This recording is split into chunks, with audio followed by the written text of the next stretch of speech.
How you going, everyone? Good? What? Already? Wow. Troy, what does your son say when you ask him, how you going? Lachlan? You say, living the dream. Living the dream. Who's heard of that? Who's heard someone say when you ask them, how you going? Oh, living the dream. Who's actually living the dream? Anyone here? Oh, you got one. Couple of people? 3. Oh, look at that. I love it. So why aren't the rest of you living the dream? Do you know? Jesus tells us in John 10:10, the thief comes only to steal, kill and destroy, but I have come that they may have life and have it abundantly. So Jesus is talking about life here, and he wants us to have abundant life. But the thief's job is only to steal, kill and destroy this life. If he can't kill us, he's going to steal our joy. That's why we're not all living the dream. Anyone else feel like abundant life is way off? So what does abundant life look like? And so for each of us, it's going to be different. So what I'd like you to do now is grab your notebook and pen. I know you got one, we gave it to you. Take out a clean sheet of paper. And I want you to define what abundant life would look like for you. Now, granted, you probably haven't put much thought into that yet, so I'm going to give you a couple of minutes, and then in about 60 seconds, I'll put up some prompters just to help you if you're struggling to think of things. But I don't want to put words in your mouth yet. I want you to write down and define what abundant life would look like for you.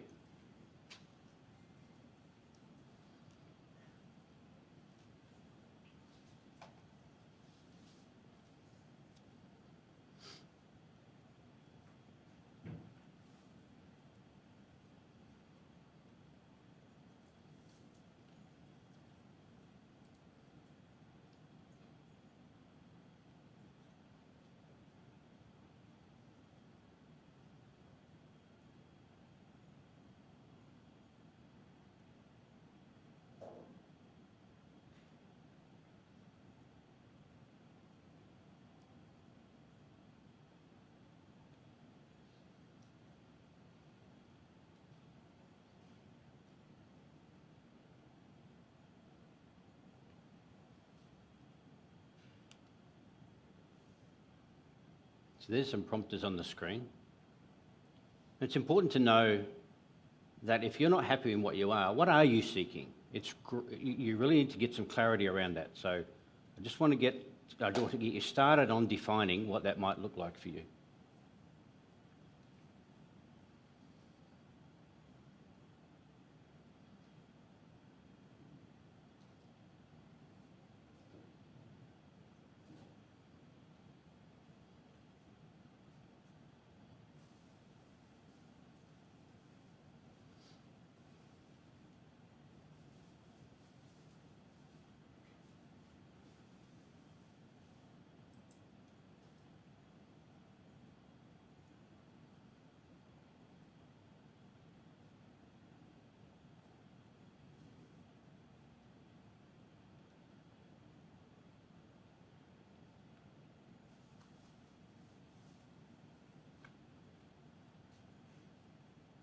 Okay, so it's one thing to know that we want more out of life, or we know that there's more life in us, but it's another to know what is going to reground us when our circumstances change. And so we've got 2 different types of abundant life here. We've got God's abundant life and we've got the world's abundant life. Are they the same? Does some of the things on your page align more to the world's way of abundant life or to God's way? So the top 4 things on there might align more to the world's way of abundant life, and the bottom 4 more to, say, God's way of what he would like. So I just want you to question, have you been asking God for the abundant life that is more of the worldly way? Is that what you're seeking? So I really wanted to just start with getting the expectations, like Scott spoke about the reality gap, what your expectations are and what's reality. What are you trying to get? What are you expecting to get? And I'm not suggesting that we do anything with this list other than just to get those expectations around the plans that God has got for you. There was a study, and I believe it's still running. It's apparently the longest study that is going around. It's been going for 75 years, run by the Harvard University. And it was about how men, the goal of the whole study is what makes a life that makes you live longer and happier. That were the two key things they wanted to find out of it. So I think it was about 40 men, and they had 20 people from the lowest areas of society, the slums and everything, and they had 20 guys who are in, the rich and the well-to-do areas. So they really didn't want to just choose. They wanted to have a really good cross-section, and they monitored these guys. It's been going for 75 years, so apparently 3 directors have died because of old age. But they ended up interviewing the wives all the way through. But it came down to one thing. The key thing that was best for a guy to live longer and happier was to have a handful of good friends. That's it. Nothing to do with money, things, anything else. Not the most amount of friends. It was just a handful of good friends. So, again, what are we trying to seek? With all this marketing out there to go seek different things. Handful of good friends is all we need. But then the opposite is also true. What prevents us from having a good life and a happy life is isolation. No friends. And if we looked at what Jesus taught, did he teach isolation or community? Can abundant life be had in isolation? This is backed up by a number of studies on male suicide as well. So I won't ask, put your hands up, but statistically 90% of men have had suicidal thoughts before. So that's either you, the guy beside you, or both of you. And I've been involved in men most of my life. I had 20 years in the army, and then after becoming a Christian through men's sheds and through the ministry to men that we have here at Access. And from my experience, can I tell you that most men aren't happy with their current situation. Whether that's they don't like who they are, or they don't like the situation that they find themselves in. And that's sad. Maybe that's you right now. So, allow me to brighten up your day. This is a picture of me as a youngster.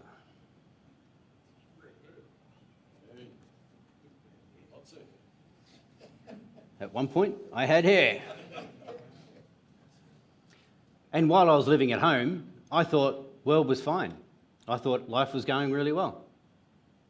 And then I went to school, and I got compared. And people would look at me and they would laugh.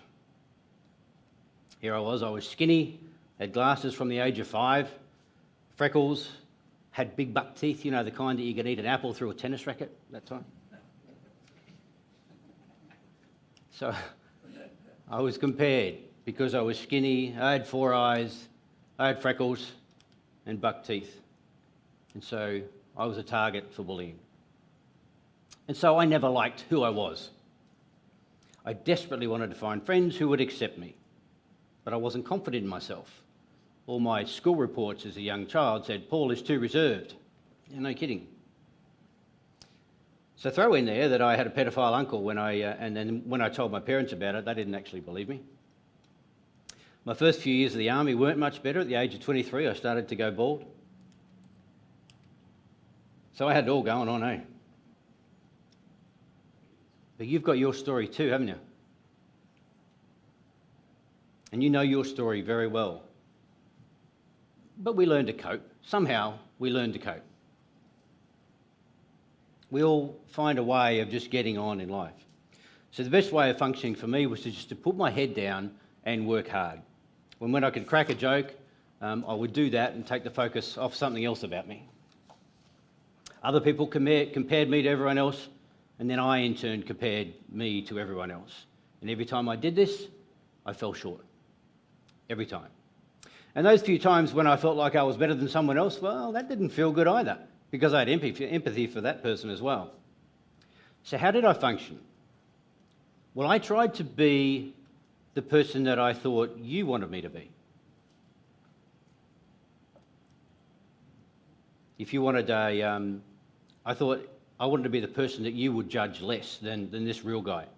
Even though it was all back through my school years, I still thought like this as an adult. I was a bit of a chameleon, so I would think for you. If you wanted the guy who was funny, I'm your guy. If you wanted a hard worker, I'm that guy. If you wanted someone to listen to, I'm your man. And then one day I wondered, who is the real Paul Smith? Because I didn't know. Why did I care so much about what other people thought of me? I wanted to be compared differently. I've been compared, judged, less than, always falling short of someone else's mark. Sad, hey? So how did I get from grit to grace? From this to this? I knew how to live by myself. I got used to that. That's how I functioned. It wasn't a great start. But God. At the age of 44, I found God. I became a Christian, and thanks to my beautiful wife. And then years after hearing the gospel message, it suddenly dawned on me. Who cares what other people think of me?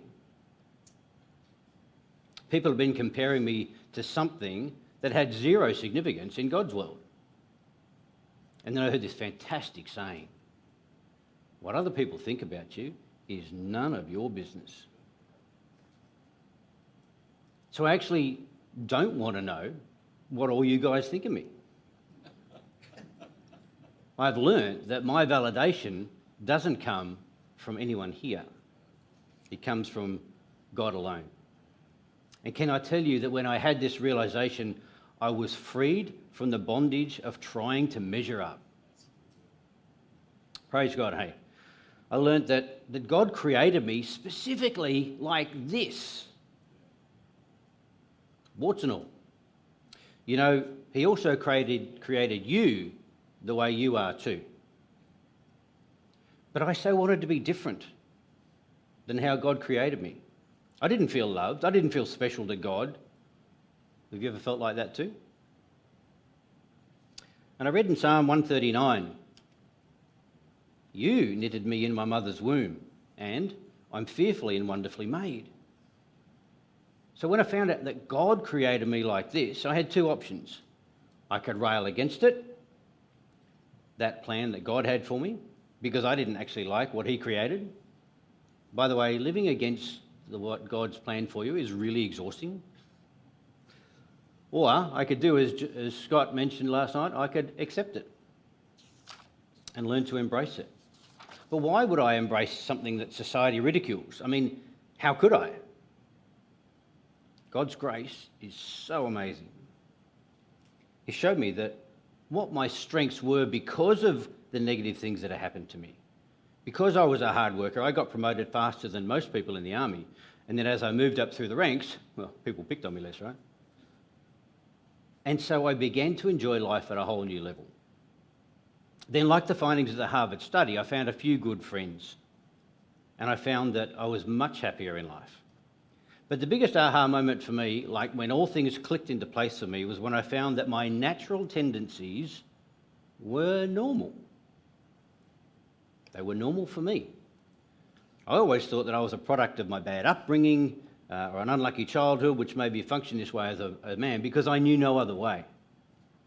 But, and some of you may have heard about this, through the 5 Voices assessment, which is actually developed by Christians, I did that about 3 or so years ago, and I watched 15 short videos of somebody who had my personality type, all my natural tendencies, and I felt like the script that she wrote in each one of those videos was written from inside my head.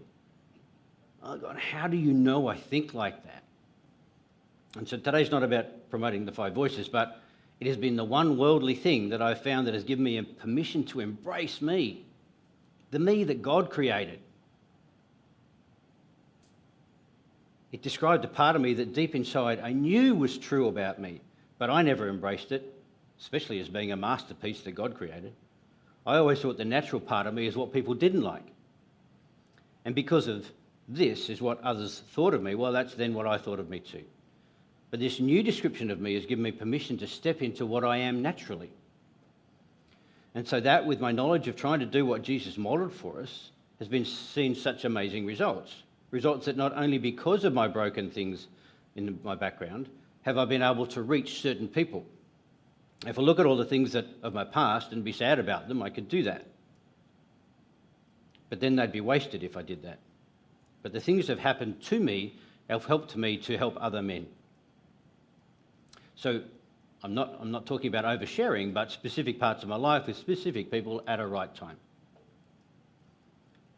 So over these past few years, I've realised that the parts of me that I once pushed down actually weren't as goofy as I'd made them up in my head.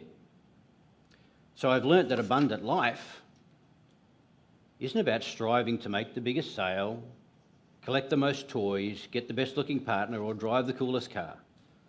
It's not even about getting a few more dollars in your pay packet each fortnight. Because regardless of how much money we earn, we will always want a few more dollars in our pay packet.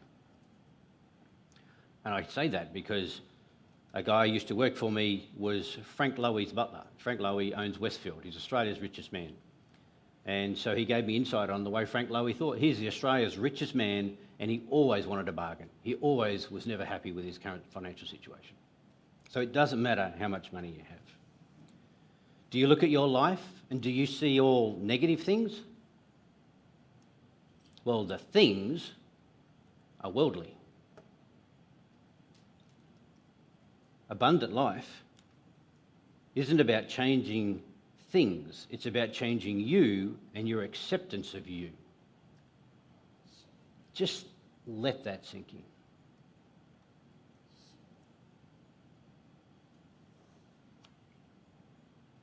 The more you like you, that is, the you that God created, the more likely others will like you as well. We have to break out of this worldly perception of what abundant life is. So my non-worldly, so this is the way that Scripture helped me to do this, was having Psalm 139 put in front of me multiple times in a short period of time. It was like God wanted me to get this into my head. And if you struggle to read the Bible, can I encourage you? Start right here at Psalm 139. So it's King David, and we assume that he's already gone through the trial of having to fight a bear, having to fight a lion, and having fought Goliath. And he's getting real with God. And so I'd like to read it to you. O Lord, you have searched me and known me. You know when I sit down and when I rise up. You discern my thoughts from afar. You search out my path and my lying down and are acquainted with all my ways. Even before a word is on my tongue, behold, O Lord, you know it altogether. You hem me in, behind and before, and you lay your hand upon me. Such knowledge is too wonderful for me. It is high. I cannot attain it. Where shall I go from your spirit? Or where shall I flee from your presence? If I ascend to heaven, you are there. If I make my bed in Sheol, you are there. If I take my wings of the morning and dwell in the uttermost parts of the sea, even there your hand shall lead me. Your right hand shall hold me. If I say, surely darkness shall cover me, and the light about me be night, even the darkness is not dark to you. The night is as bright as day, for the darkness is as light with you. You form my inward parts. You knit me together in my mother's womb. I praise you, for I am fearfully and wonderfully made. Wonderful are your works. My soul knows it very well. My frame was not hidden from you when I was being made in secret, intricately woven in the depths of the earth. Your eyes saw my formed substance. In your book were written every one of them, the days that were formed for me, when as yet there were none. How precious to me are your thoughts, O God. How vast is the sum of them. If I would count them, they are more than the sand. I awake and I am still with you. And he takes a bit of a turn here, has a bit of a rant. Oh, that you would slay the wicked, O God. O men of blood, depart from me. They speak against you with malicious intent. Your enemies will take your name in vain. Do I not hate those who hate you, O Lord? And do I not loathe those who rise up against you? I hate them with complete hatred. I count them as my enemies. Then he kind of comes back a bit. Search me, O God, and know my heart. Try me and know my thoughts, and see if there be any grievous way in me, and lead me in the way everlasting. If you can just pray those last two sentences, those last two verses, search me, know my heart, try my thoughts and see if there's any grievous way in me, and lead me in the way everlasting. Can I tell you, if you can just spend some time going over that slowly in your own time, it will just lighten up the beauty of God, the brilliance of God, the bigness of God. So, I'm fearfully and wonderfully made and knit together in my mother's womb. The God of the universe, whom I can't escape from. So this psalm is not something that should be read in isolation. I mean, the whole Bible validates exactly what David's going on about here. So some quick examples. So in Romans 8 it says that nothing can separate us from his love, which is what we just read, right? We can't escape him. Romans 12 says, having gifts that differ according to the grace given to us, let us use them. So wonderful are your works. Ephesians 2 says, for we are his workmanship, created in Christ Jesus for good works, which God has prepared beforehand that we should walk in them. Again, he's created works for us, so we have to walk in them. He's known what we're going to be doing from before we were born. 1 Corinthians 2 says, but it is written, no eye has seen, no ear has heard, nor the heart of man even imagined what God has prepared for those who love him. God's made us and numbered our days. And I love this one. Now to each one manifestation of the Spirit is given for the common good. That means we're not made for us. We're made for the common good of others. Aligned to the Harvard University study, right? Just do life in community. God's made us to do life in community. So I'm created a certain way by the God of the universe. I'm actually created like him, who loves me, even when I have periods of not loving him. He wants only good things from me, and from whom I can't escape. He gave me unique eyes, fingerprints, and he knows the number of my head better than he knows the number of yours. And I've been given gifts which I'm to use, and I can't even imagine the great things God's prepared for me. So once this sunk in, and I wondered, why am I trying to change what the God of the universe made? So the truth of Psalm 139 is covered all throughout the rest of the Bible.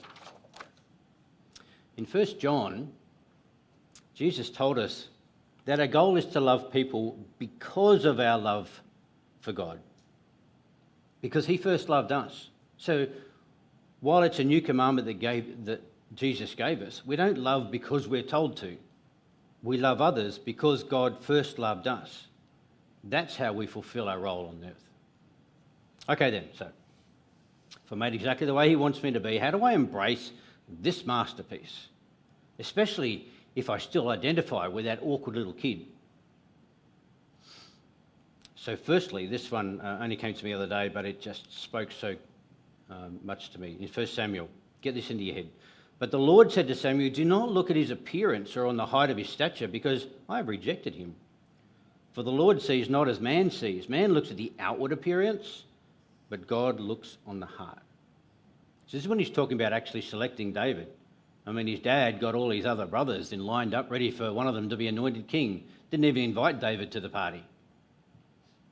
God said, David's my anointed one. Not that David. Nah, yeah, good mate.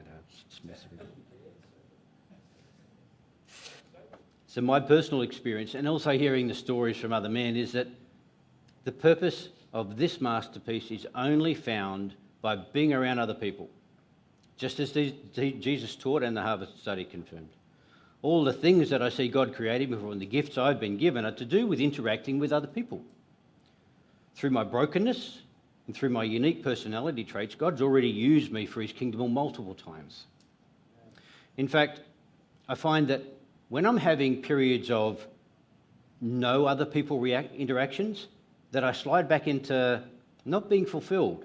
And then I think of my childhood, what I was like, and I feel like I like myself less and less. Anybody else relate to that? You just get into that, your own little world, and you just spiral down in your own little pity party. It's so quickly do I do that. So I have to, sorry fellas, I have to be around you more and more. Hey, why is solitary confinement one of the worst forms of punishment? Because it takes you out of community, what we're created for. We need to feel loved. Yes, community can sometimes make us feel unloved, and I'm sure we've all experienced that.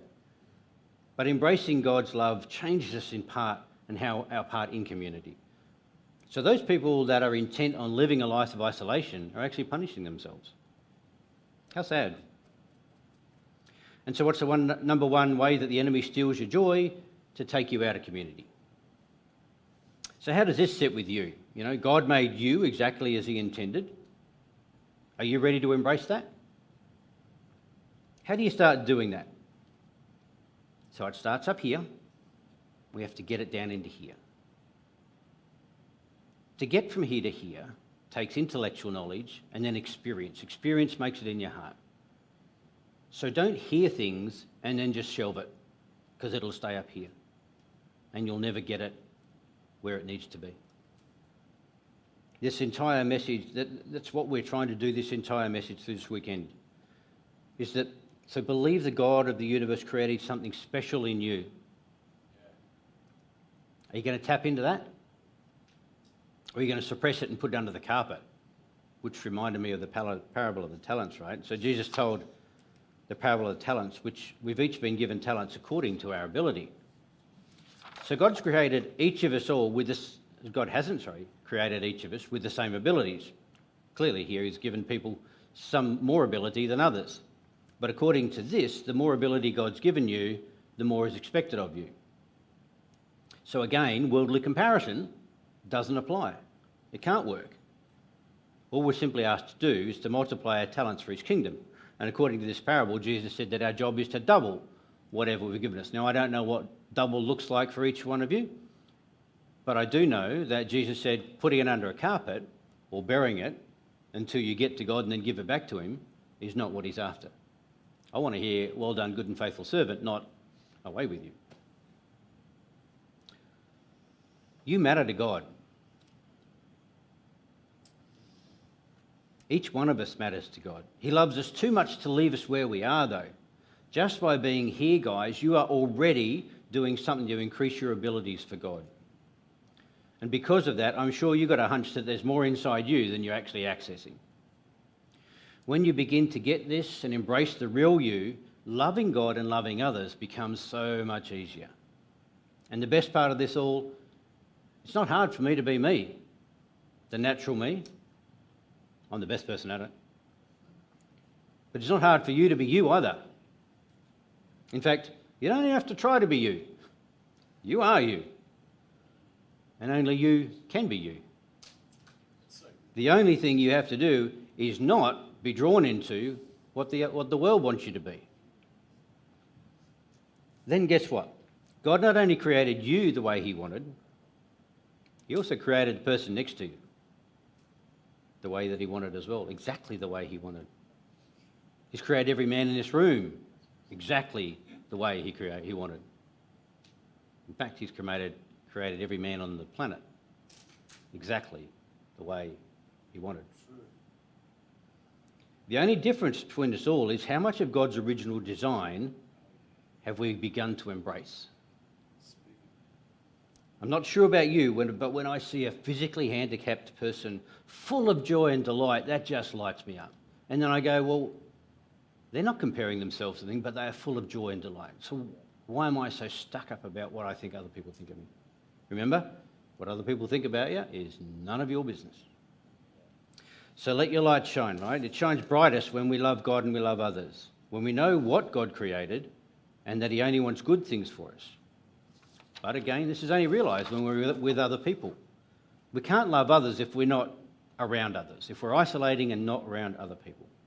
And so what I wanted to do is I wanted to help everyone here today that wants to become part of a community to find your tribe, to find somewhere where you find a sense of being happier in community.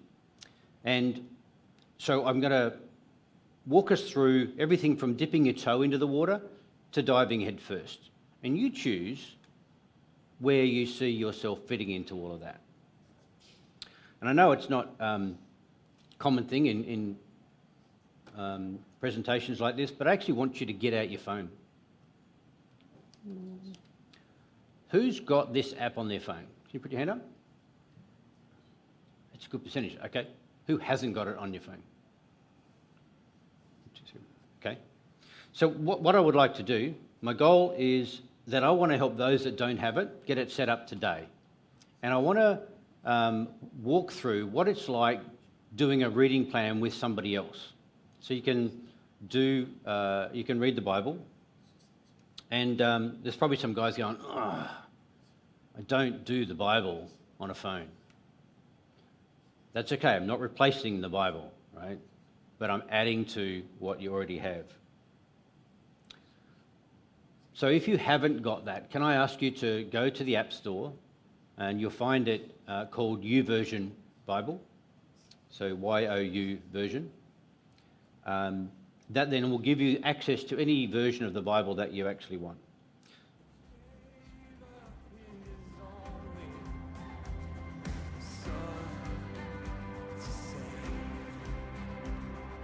Start with you'll find your symbol on the top right. So click that one. Then you'll find friends. Click friends and then click add friends for those that haven't got any friends.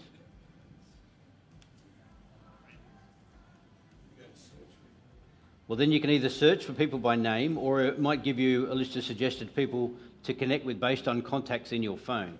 As you do the reading plan, you'll find arrows at the bottom right where you'll click through the scriptures and you'll get to read your way through each one of those.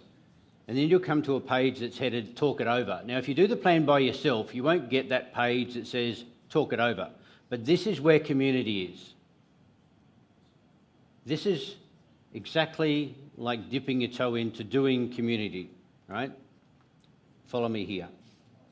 So up until this point, up until doing the plan, it's all been you and your phone and obviously the Holy Spirit. But now, when it comes time to talk it over, you get to share your thoughts with other people who are doing this reading, you're doing the reading plan with. But this is where it gets interesting, because it's probably the place where people fall off the wagon the most. Because of that silly word, comparing. You know, I'm not as articulate as other people when they write things. I don't think as fast as some other people. My words are not going to be worth anything. We're comparing and we're trying to think about what other people will think. Don't be fearful of what might happen. Remember, God didn't give us a spirit of fear, but of power and love and a sound mind. So that's power and love. Love, right? And isn't that what life's all about? So write your comments down with love as your motivation. Live your life with love as your motivation. Just try that for a week and see how it goes, see how much better life is. But you know where this fear comes from, right? So don't align with something that's not from God. Again, forget what other people might think about it. You're writing for your own purposes, not to impress anyone else. You're putting your thoughts on paper that come to you through this reading plan. And putting your thoughts down is a way of actually opening yourself up to others in your world. And if you don't like reading, you can have it read to you. It's the beauty of the app. Thanks, Elijah. Yes, by putting your thoughts down, you're going to make yourself somewhat vulnerable to others. But like Scott used a thing from Brené Brown. Oh, I've had it before. Our greatest measure of courage is our willingness to be vulnerable. Say that again. Your greatest measure of courage is the willingness to be vulnerable.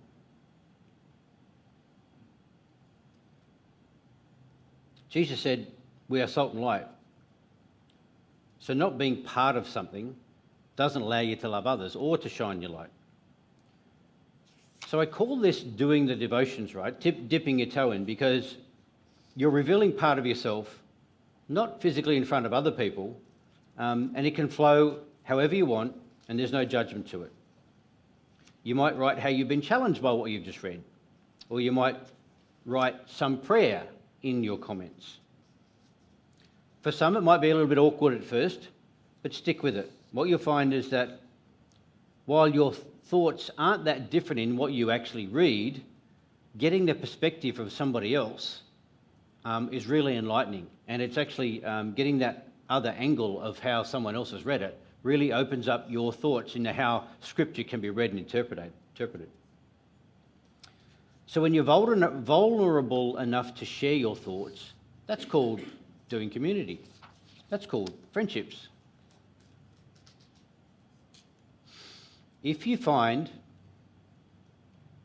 that you get writer's block and you think you don't have anything of value to write, and fear grips you of what other people might think, stop it or I'll bury you alive in a box. I love that clip. Seriously, sometimes brain block happens, right?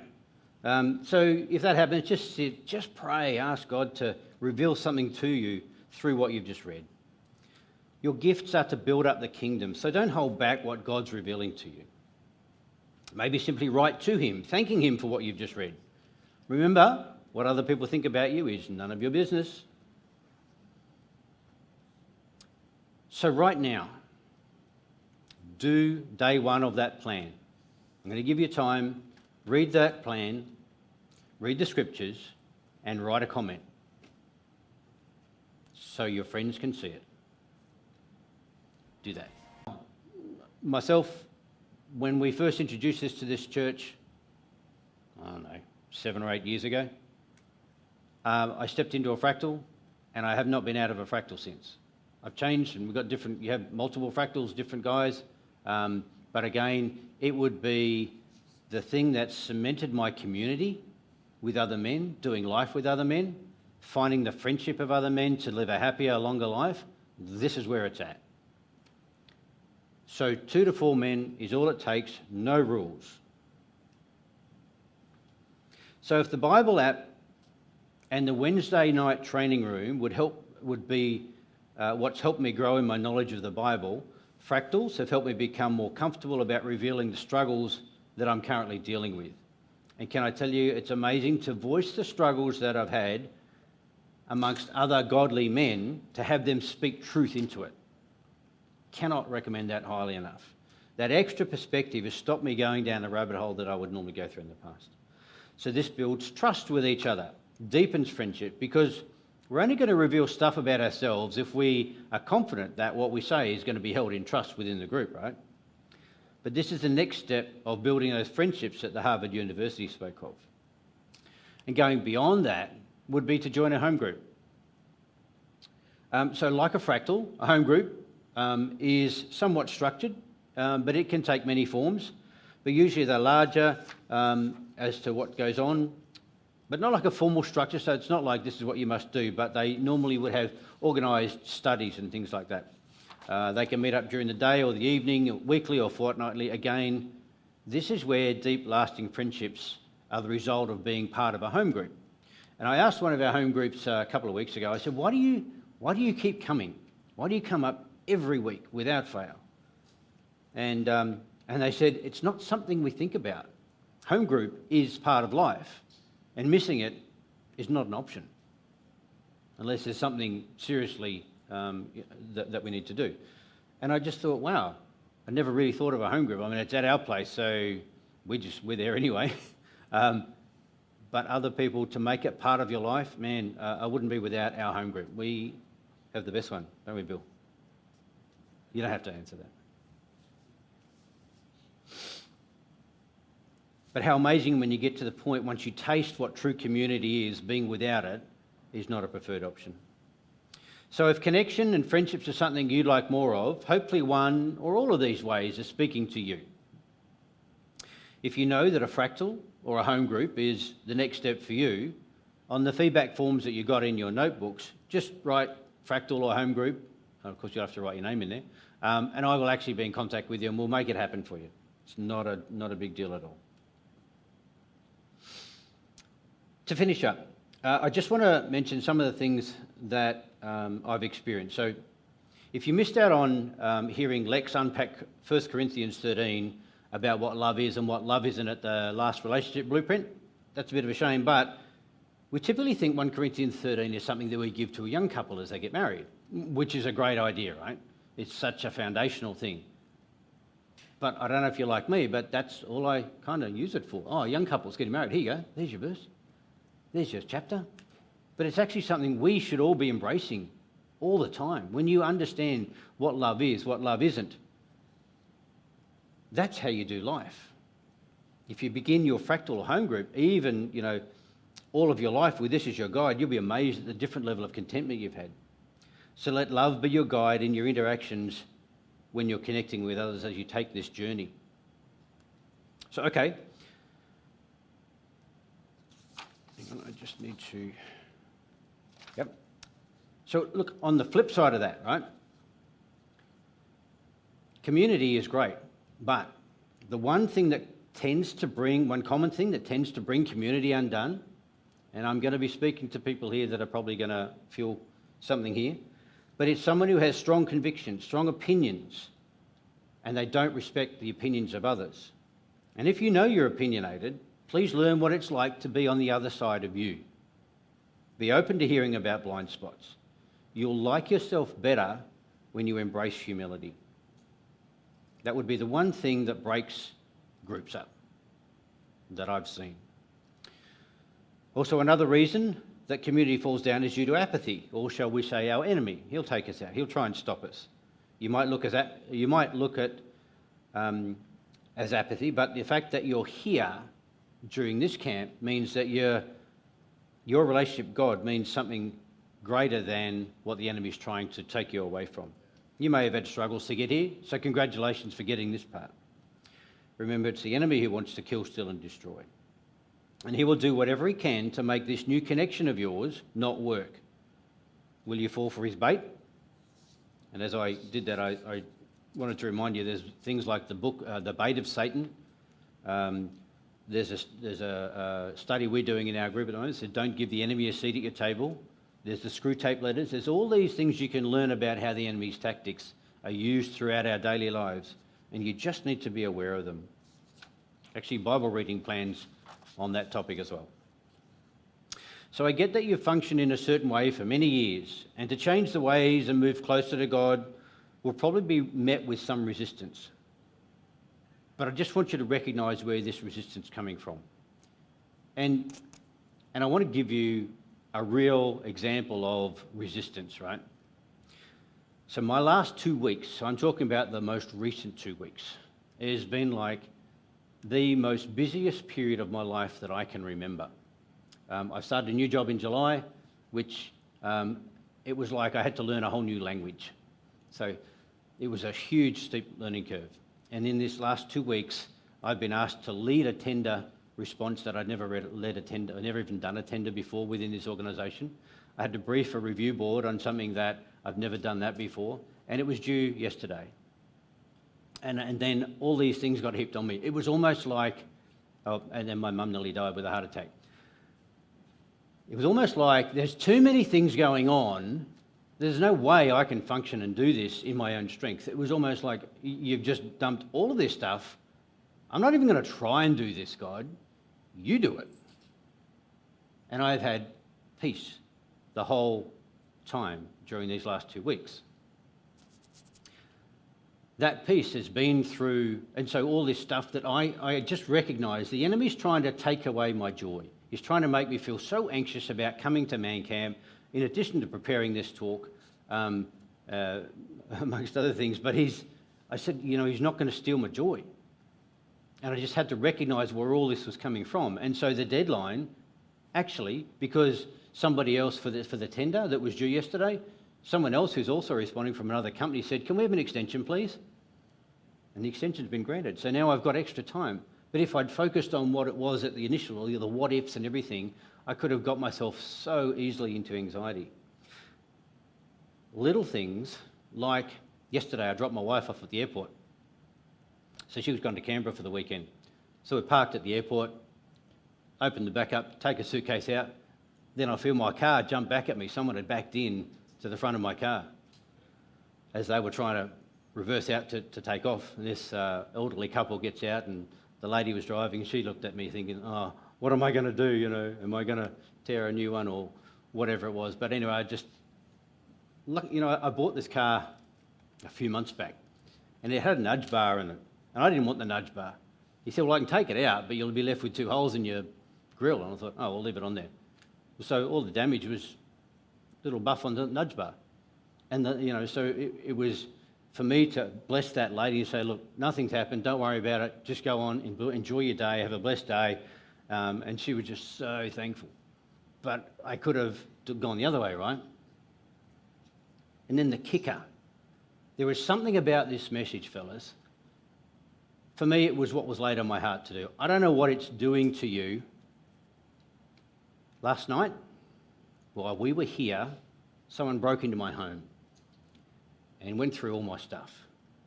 I got home last night. It took me a while to work out what was going on until I found out, hang on a minute, things don't look right. My cufflinks were sitting on the bed. And because I didn't see my wife get ready to go away for Canberra, so I was thinking maybe she's just gone through stuff and just left it as she's unpacked. And then I saw our wardrobe where everything was just thrown on the floor. And so I found the broken window that they'd got into the house on. And so I'm up at midnight last night filling out a break and enter report online. And I thought, you are not going to steal my joy. There is something about this message you guys need to hear. So these last 2 weeks have been insanely incredible for me. So this message was not supposed to get out. I really feel that. So whatever it's said to you, take it. So in wrapping up, abundant life isn't found in doing one thing and then hey presto, right? There's no magic pill. It's not found in comparing or in things. It's doing multiple little things that align to the original design you were created for. We're here to love the world around us. And so that's what others will see and choose the God that we love because of the love that we have. It's not achieved in isolation, but in community. And when in community, acceptance, respect, and grace are your new best friends. So it's in accepting yourself as you are created, accepting others how they are created, respecting others and offering grace, how Scott so beautifully presented last time. Learn to like each one of them and use 1 Corinthians 13 as your central theme and visit it regularly. Jesus said, they will know we are Christians by our love for one another. Do other people see you?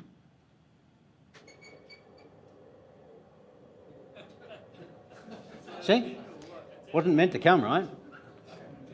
And nobody's up there touching it, seriously. Hey, guess what?